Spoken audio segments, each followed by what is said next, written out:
wannan garin abu zai shehu kai mun cinye zuwa ya zai ba mu da ya ƙara koya ne ya ƙara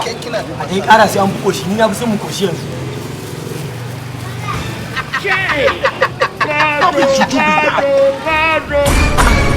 na community kai ya kun kan garin kwaji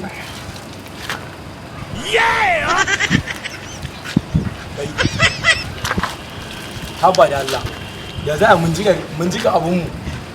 kawai ka zo ka mace kai da ka ba ka sani a cikin mu ne kawai ba sanin ka muke ba dan unguwan nan bane kai kawai ka zo ka kama ci mana garin kwajin mu haba da Allah wannan arenin wayo da Allah kai ƙara ci mana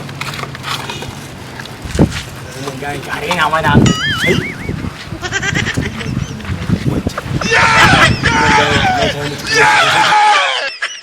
ka da kuɗi muka shiga garin kwajin nan ka san da yadda aka yi muka ci aka kuɗi muka ka san ta yadda aka yi yau sati biyu kenan ban samu naira 5 ba muka haɗa kuɗi yanzu muka siya ba sa da kare na mana hankali kuma ne gai